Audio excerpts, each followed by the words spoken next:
El acto más destructivo que pueden cometer dentro de una iglesia no es gritar ni maldecir, es hacer algo que a los ojos de todos parece el mayor acto de piedad.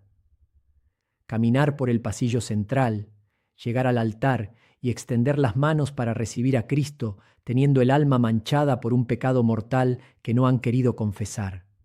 Es una amenaza silenciosa, un veneno que el demonio ha derramado especialmente entre los mayores, convenciéndolos de que a sus 60 o 70 años ya no necesitan el confesionario, empujándolos a comulgar solo para guardar las apariencias frente a sus hijos y nietos. Soy el padre Miguel Fortea, y en décadas de confesionario he visto a demasiadas almas maduras acelerar su ruina espiritual por esta costumbre sacrílega.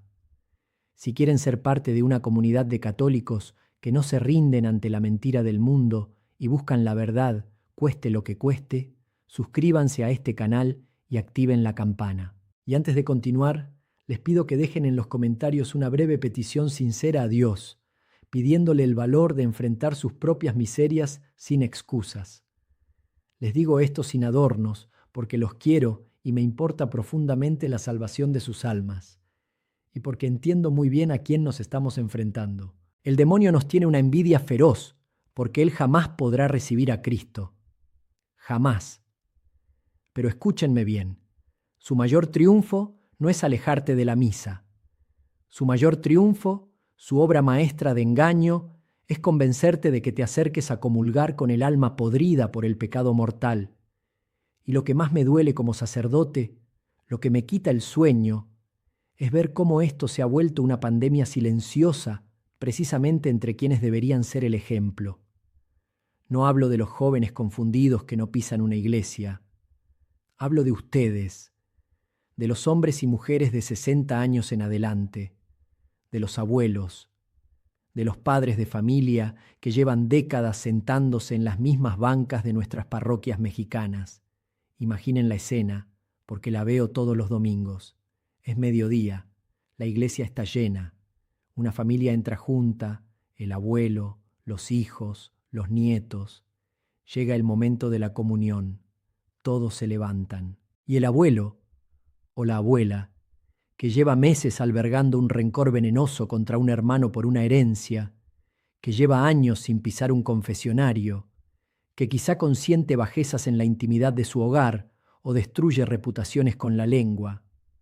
Ese abuelo se levanta, no porque sienta hambre de Dios, se levanta por la inercia social, se levanta porque le da vergüenza quedarse sentado, se levanta porque ¿qué van a decir sus hijos si lo ven quedarse en la banca con los brazos cruzados? Y entonces, con pasos tranquilos, camina hacia el altar, extiende las manos y recibe el cuerpo de Cristo. Y en ese preciso instante, frente a toda su familia que lo admira, frente a una comunidad que lo respeta por sus canas, ese hombre acaba de cometer el acto más destructivo que un ser humano puede realizar en esta tierra. Acaba de tragar su propia condenación. ¿Cuántos de ustedes han sentido esa presión? ¿Cuántas veces han caminado hacia el altar sintiendo en el fondo del corazón que no deberían hacerlo? ¿Cuántos de ustedes se han justificado pensando que, como ya son mayores, sus pecados ya no son tan graves como los de la juventud? ¿Cuántos han convertido el sacramento más santo en un simple trámite para guardar las apariencias? Llevo décadas confesando almas, y les aseguro que este es un patrón que me hiela la sangre. Hemos perdido el horror al pecado, y lo que es infinitamente peor, hemos perdido el temor reverencial a lo sagrado. Hemos convertido el altar en una mesa de complacencias humanas. Y quiero que entiendan la magnitud de esto, no con mis palabras, sino con la sabiduría de los grandes santos. San Agustín, un hombre que conoció la miseria del pecado y la grandeza de la gracia, lo advertía con una dureza que hoy casi nadie se atreve a repetir desde el púlpito. Él decía que aquel que recibe el pan de vida en estado de muerte traga su propia condenación. Piénsenlo, tragar la propia condenación. No es que la Eucaristía no haga efecto, es que hace el efecto contrario. En lugar de darte vida eterna, acelera la ruina de tu alma. Y a los 60 años, esta ruina se triplica porque ya no tienes la excusa de la inexperiencia. A esta edad, el pecado mortal ya no es un simple tropiezo de juventud, es una rebelión consciente, es soberbia endurecida por los años. Pero esto que les digo, esta verdad incómoda, esconde una esperanza que casi nadie conoce. Lo que les voy a mostrar ahora cambia por completo la forma en que entienden la misa. Les voy a explicar por qué quedarse sentado en la banca puede ser, a los ojos de Dios, el acto de adoración más grande que hayan hecho en años. Pero primero necesitan entender algo que la mayoría ignora sobre la verdadera promesa de Cristo. La promesa de la Eucaristía es absoluta. El que come mi carne y bebe mi sangre tiene vida eterna. Cristo no mintió. Pero toda promesa divina exige un recipiente adecuado para ser recibida. Y el recipiente del cuerpo de Cristo es el alma humana. Si esa alma está en estado de gracia, la Eucaristía la nutre, la sana, la eleva. Pero si esa alma está muerta por el pecado grave, recibir la Eucaristía es como intentar encender un fuego debajo del agua.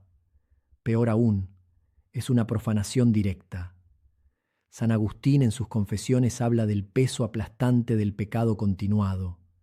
Habla de la cadena que nos forjamos nosotros mismos al repetir faltas hasta que se vuelven una segunda naturaleza. Él lo llamaba la costumbre del pecado. Y esa costumbre, mis hermanos, nos ciega. Nos hace creer que nuestras manchas oscuras son simples sombras sin importancia. Pero quiero contarles algo real, algo que ilustra la gravedad de este misterio. Y no necesito irme a los tiempos de San Agustín para que lo entiendan. Hace años, en una parroquia donde estuve asignado, había un hombre de unos 70 años. Lo llamaré don Arturo. Era un pilar de la comunidad, respetado, de misa diaria y comunión frecuente. Todos lo veían como un modelo. Pero don Arturo cargaba un secreto podrido. Llevaba más de una década sin hablarle a su único hermano. Una pelea por unas tierras había destrozado la familia. Don Arturo odiaba a su hermano con una frialdad calculada, de esas que no gritan, pero que te pudren por dentro. Y cada mañana, con ese odio fresco en el corazón, Arturo comulgaba. Un día enfermó gravemente. Fui a darle la unción de los enfermos al hospital. Estaba aterrorizado. No tenía paz. Y cuando por fin, en el lecho de muerte, sacó ese veneno en confesión, me dijo llorando una frase que jamás olvidaré. Padre, yo sabía que estaba mal, pero pensé que de tanto comulgar, Dios me iba a perdonar sin que yo tuviera que humillarme a pedir perdón a mi hermano. Había usado el cuerpo de Cristo como un talismán, como un atajo barato para evitar la cruz del arrepentimiento verdadero. Había acumulado cientos de comuniones sacrílegas, pensando que Dios era un cajero automático de misericordia que no exigía justicia. La Eucaristía no es una pastilla mágica que te cura el pecado mortal. Para el pecado mortal existe la confesión. La Eucaristía es alimento para los vivos, no resurrección para los muertos. Si tu alma está muerta por el pecado, el único sacramento que puede devolverte a la vida es la reconciliación. Y la grandeza de la Iglesia antigua, la que hemos olvidado, nos enseñaba el valor inmenso de lo que llamamos el ayuno eucarístico o la abstinencia espiritual. En los primeros siglos, los pecadores públicos ni siquiera podían entrar a la iglesia durante la consagración. Hoy no pedimos eso, pero la Iglesia sigue exigiendo el respeto al misterio. ¿Saben que es infinitamente más agradable a Dios que comulgar en pecado para guardar las apariencias? Que un domingo vayas a misa, te quedes en tu lugar, cruces los brazos sobre el pecho y cuando todos pasen a comulgar, tú bajes la cabeza y digas en silencio: Señor, no soy digno, estoy sucio. Hoy no te recibo porque te respeto demasiado para meterte en la inmundicia de mi alma. Esa humillación pública, Ese acto de verdad desnuda ante Dios vale más, atrae más gracia y más misericordia que 1000 comuniones hechas con el alma manchada.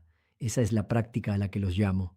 Si este domingo vas a misa y tienes en tu conciencia rencores graves, odios guardados, faltas contra la castidad, robos, mentiras destructivas o cualquier pecado grave sin confesar, te ruego, por el amor que le tienes a Cristo, no comulgues.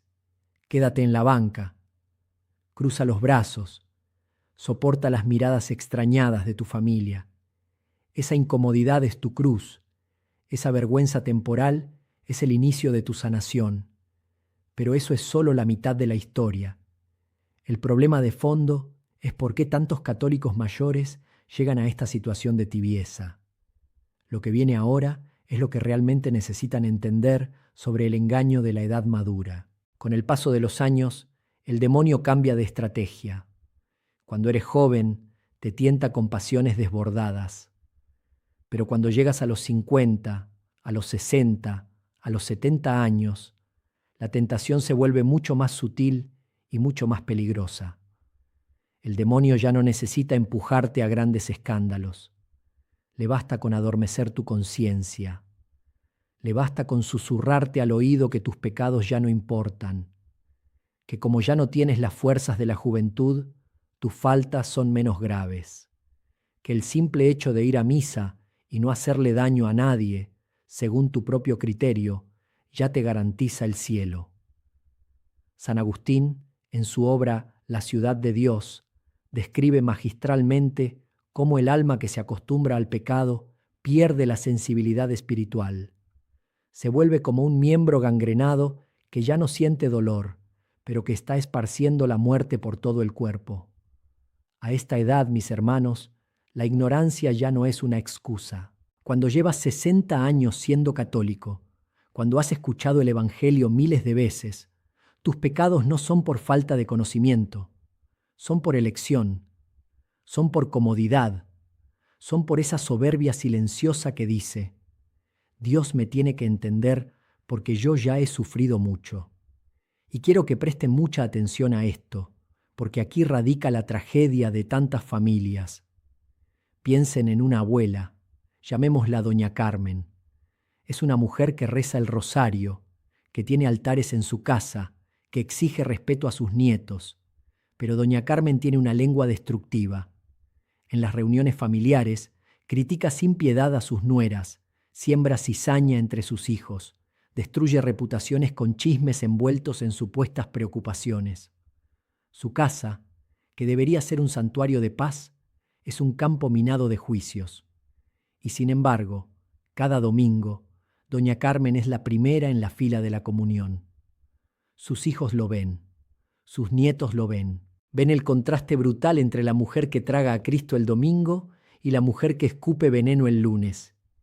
¿Y qué creen que pasa en la mente de esos jóvenes? Ven hipocresía, ven que la religión no transforma la vida, y poco a poco, sin decir nada, se alejan de la iglesia. Doña Carmen, con sus comuniones sacrílegas y su vida incongruente, no solo se está condenando a sí misma, está destruyendo la fe de las generaciones que vienen detrás de ella, porque a los 60 años deberías ser el faro moral de tu familia, deberías ser el ancla espiritual de tu hogar, y si ese ancla está podrida, todo el barco se hunde. La edad no te da derecho a relajar tu moral, la edad te exige más coherencia, porque tienes menos tiempo para rendir cuentas. Por eso, la verdadera obediencia, el verdadero cumplimiento de la promesa de Cristo, no se trata solo de hacer fila para comulgar. Se trata de tener el valor de mirar de frente tus propias miserias, por más años que lleves cargándolas, y llevarlas al confesionario. Muchos me dicen: Padre, es que me da vergüenza confesarle esto al sacerdote a mi edad. ¿Qué va a pensar de mí un viejo o una vieja cayendo en estas cosas? Y yo les respondo: bendita vergüenza si te salva del infierno. Bendita humillación si te devuelve la gracia. No importa si llevas 30 años sin confesarte. No importa si los pecados que tienes te parecen humillantes o repetitivos. La misericordia de Dios no tiene fecha de caducidad, pero tu vida sí la tiene. Y acercarse al sacramento de la reconciliación en la madurez es un acto de valentía inmensa. Es decir, Señor, reconozco que mis años no me han hecho perfecto. Reconozco que estoy enfermo y necesito al médico. Esta es la segunda acción que les pido. Tienen que hacer un examen de conciencia riguroso, sin las excusas de la edad madura. Pregúntense si están guardando odios, si están siendo injustos, si están viviendo una doble vida en algún aspecto, y lleven esa basura al confesionario. No comulguen hasta que no hayan vaciado su alma de esa podredumbre. El verdadero fruto de la Eucaristía, la paz verdadera que buscan, solo llega cuando la grandeza de la gracia de Cristo cae sobre una tierra arada y limpiada por el arrepentimiento sincero. Pero hay algo más profundo aún. Hay una verdad final sobre este sacrilegio que muchos prefieren ignorar, y es hacia allá a donde tenemos que dirigir nuestra mirada ahora, antes de que sea demasiado tarde. Esto que hemos hablado no es una cuestión de perfeccionismo religioso, es una cuestión de supervivencia eterna. Y quiero que se detengan un momento. Escuchen el silencio en esta habitación. No sigan escuchando hasta que esto les cale hasta los huesos. Comulgar en pecado mortal no es un tropiezo, no es un descuido. Es traicionar a Cristo en su propia mesa. Es tomar al autor de la vida y sumergirlo en la podredumbre de un alma muerta. Y a tu edad, con tu experiencia, con los años que Dios te ha regalado, hacerlo por simple costumbre social o por cobardía frente a tu familia, es una traición doble. Porque a los 60, a los 70 años, deberías ser el roble donde tu familia se apoya, no un sepulcro blanqueado que come condenación los domingos. La fe se vive, no se inventa. Si no estás dispuesto a doblar las rodillas en un confesionario, no te atrevas a abrir la boca ante el altar. En mis años de sacerdocio, he visto a demasiadas personas mayores llegar al final de sus vidas aterrorizadas.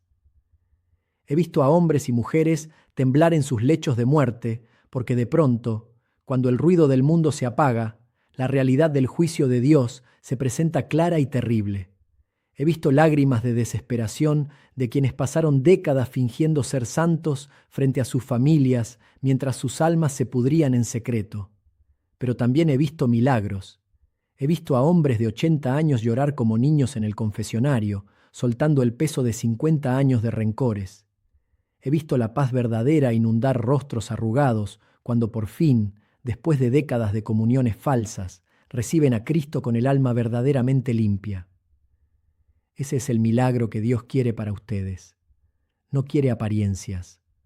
No le interesan las tradiciones huecas de sus domingos. Le interesa la verdad de su corazón. Y la verdad es que muchos de ustedes están heridos, están cansados y se han conformado con una rutina espiritual que los está matando en vida. Tienen que reaccionar. El tiempo se acorta. Cada comunión sacrílega es un clavo más en el ataúd de tu alma.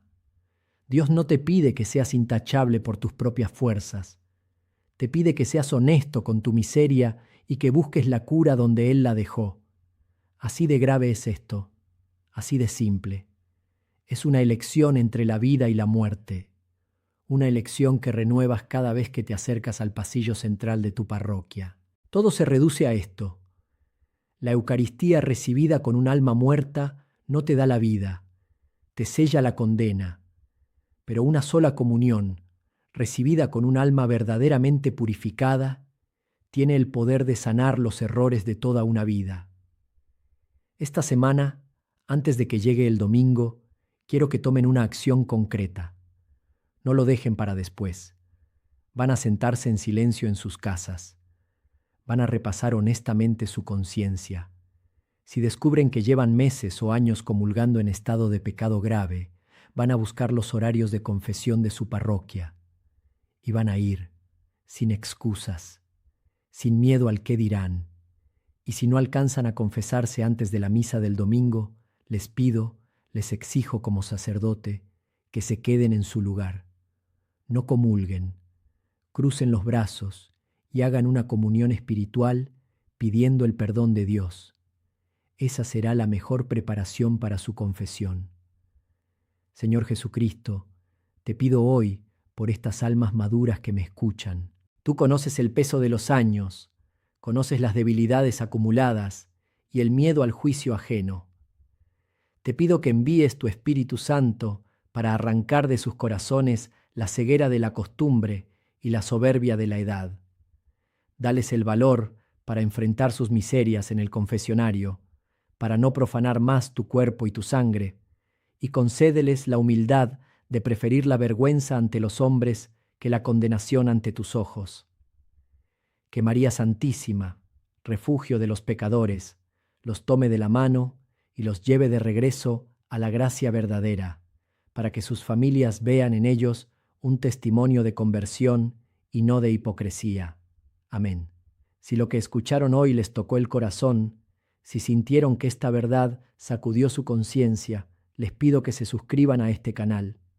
No es un gesto vacío de internet, es una decisión de seguir alimentando su fe cada semana con verdades que edifican y no con discursos que adormecen.